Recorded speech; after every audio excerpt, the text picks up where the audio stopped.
Hello, Dave. These are your 190 SL carburetors. These are the ones that going on the show car, and they're the ones that did not require any machine work because they were obviously a new set of carburetors that have been sitting around for quite a while. But what I have to say is that the factory did an absolutely amazing job machining these carburetors. One of the few jobs that I've seen where they actually did what they're supposed to do.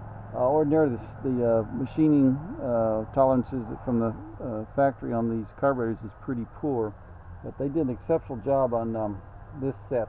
And we've got all this the steel parts are yellow CAD plated as per original, all new rubber parts and all new factory parts. And we've got a cold engine. Made my final adjustments, and it's about 34 degrees out, so we got truly a cold engine. So let's see how this guy cranks up on a cold engine. Yeah, hang on there. Now that's pretty nice.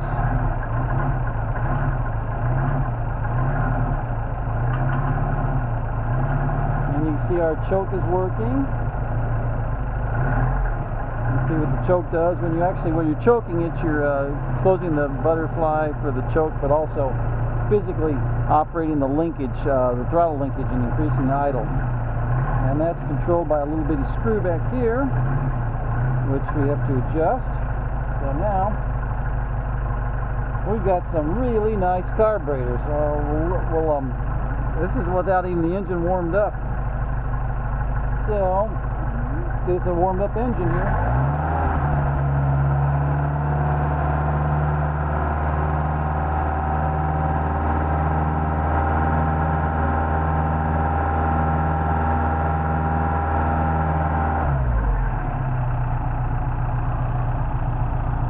See our temperature gauge. We need to open up right here.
Our thermostat opened up,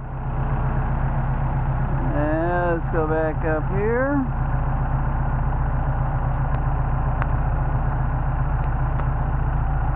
Yeah, I'll show you how well these things are operating. Just amazing. Alright, our second barrel, needle hardly even moves. It's about 1.5 to 2. Second barrel, it's again just barely moved to 2. Which is what we want. We want as little airflow coming through here, which is how these carburetors idle. And right now we've got idle airflow of 7.5 here, 4.5, 5 there. So what we're going to do is synchronize these up. And we always do that by disconnecting our linkage so that the linkage is not influencing our airflow, and make sure that the rod is pulled up tight here. So we're actually running 4 and change there, 5 there. So we got an idle of about 700. So let's just bump this one up a smidge to about 5. Just 4.5. 5 there. Go ahead and do 5 here. There we go. Let's make sure that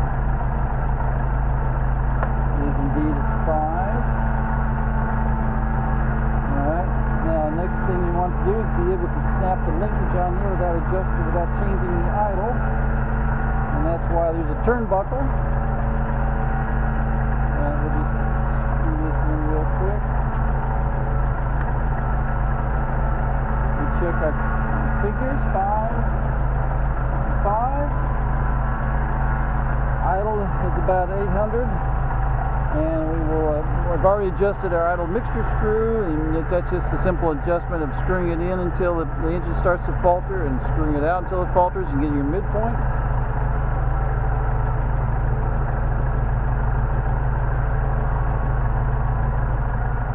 There we go.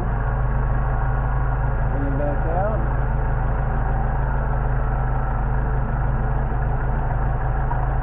Drop it, bring it back in.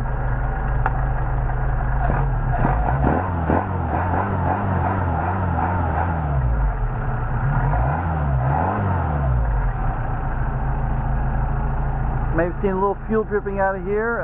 The calibrating sleeves inside the bowls are very delicate, and they've been rebuilt, and they're supposed to process fuel into the accelerator pump circuit. And every once in a while, they might pick up a little piece of grit, or the ball will unseat.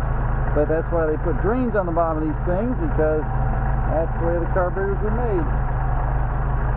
And so right now we've got some really nice carburetors.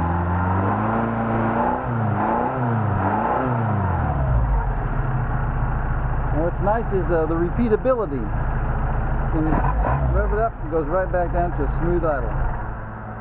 And we got a hot restart. Just amazing. These are really, really nice carburetors.